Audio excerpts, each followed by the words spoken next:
For the past month, I've been going on a quest to see if AI can be used to make an RPG Maker game. ChatGPT Midjourney.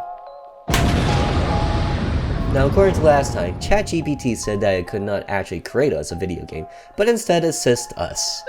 Now, ChatGPT, it's not you who's going to assist me.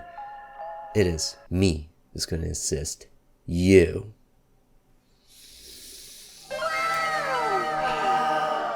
Never thought I'd be so proud of such a title.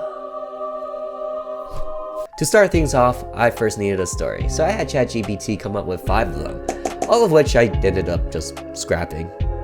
You see, it wanted me to create towns, cities. No, ChatGPT, I want trees. Besides, it's April, maybe even May by now. So what better way to enjoy the warmth than with a horror game that takes place outdoors? Lo and behold, Whisper in the Woods. So the story revolves around 2 sisters on break from university. Evelyn, the main protagonist, is the responsible and more serious older sister to Sarah, a free-spirited and easygoing kind of gal. Now, what was really cool was that I actually had ChatGPT describe the 2 sisters to me, all of which I was able to just copy and paste it straight into Midjourney to draft me up some concept art. And it went pretty well, until Midjourney threw me a curveball. Listen, it does not bother me. Evelyn can identify as whoever they'd like to wish. It's just that after getting so many of these, I kinda wasn't expecting this. Please don't cancel me. Oddly enough, Sarah looked like, well, she looked like a child. I specifically said 21, what I felt like I got was like 14, maybe 16 at best, but seriously, all I want to do is just pinch those cheeks. So I had my characters, I had my settings, now I needed a motive. Why are my characters there? And with one simple sentence, ChatGPT just invented both backstory and room for character development. The sisters went on a camping trip to reconnect, as they were recently drifting apart. Cliche, but it did open several doors to different narratives. I actually even took it a bit further to have ChatGPT describe the beginning, middle, and end. Now this is where ChatGPT got a bit lost. In one narrative, it wanted the younger sister to go missing, and the game revolved around finding her. In another, it had both sisters lost in the woods together. I decided to go with the prior just because it was the original concept and made the game easier to develop. So after an hour of cultivating, fleshing out this game, I had a completed summary of Whisper in the Woods. You guys ready for this? I don't think you guys are ready. So while you guys are getting ready for this, allow me to introduce to you the sponsor of this video. Caster's Trap. Yes, that is right. A horror game that I am creating without the assistant of AI. Just to be clear, it's a game I've been working on for the past 3 years, and it's a game that takes place completely inside a cabin. If you like puzzles, ghosts, and even fireplaces, then give the demo a try today. It's officially on itch.io and GameJoe, but may be appearing on Steam in the near future. Stay tuned. Yep, I sponsored my own video.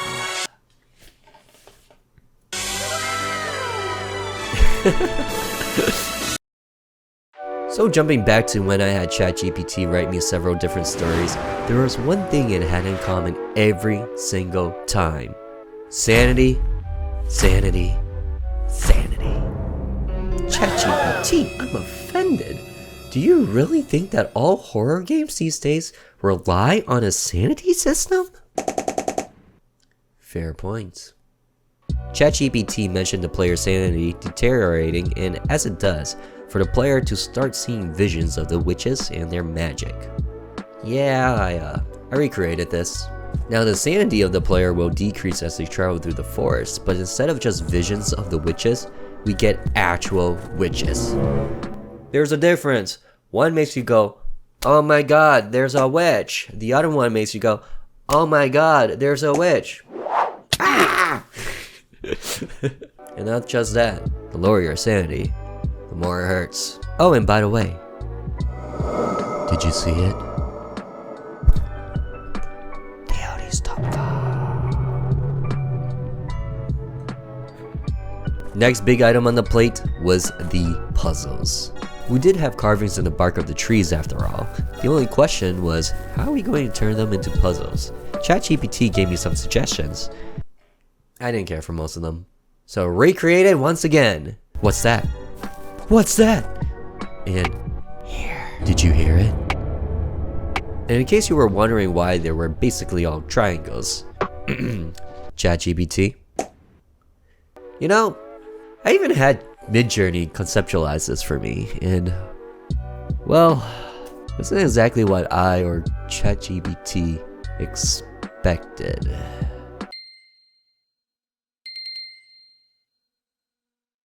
I mean, I don't get me wrong, I'm not ChatGPT's dad or anything, so maybe that was what ChatGPT was going for, but no.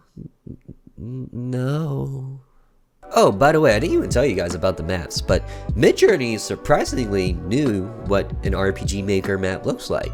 So when I asked it to do things in an RPG Maker style, it actually gave me all of these. Those of which looked pretty RPG Maker, but not exactly what I was going for. Alright dogs, listen. What's more terrifying than being in the woods at night? Lost in the woods at night. To achieve this style, I decided to work with limited resources, similar sized maps, and the best part, the way your map transfer from one to the other will differ from any other players. Here's what I mean. Here's new game number 1 and new game number 2. Note that this will not change during gameplay, but with each new game created. So less RNG annoyance while playing the game, and a better viewing experience for less plays.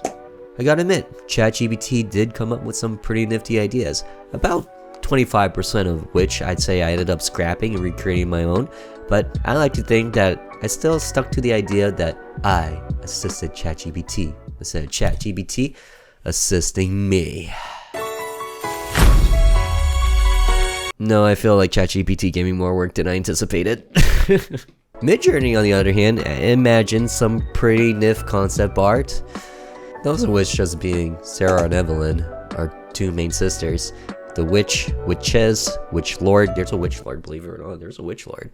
And the triangles. So the map was pretty cool, but no. Midjourney at least imagined me a really cool title card. Whisper in the Woods is completed and down in the descriptions where you can find it on both itch.io and GameJolt. Not on Steam just yet, but maybe it will in the future. For now, just in those two areas. If you really enjoyed the video or the idea of this series, then you can support me by donating to either itch.io or GameJolt. I have several packages as a huge thank you to those who decide to do so, but if you would like to support me completely for free, then I'll always appreciate the like. Oh, and by the way, the ending to this game is absolutely insane. Whew. My god, was it wild. Alright, till next time. Later. Oh, and did you see it?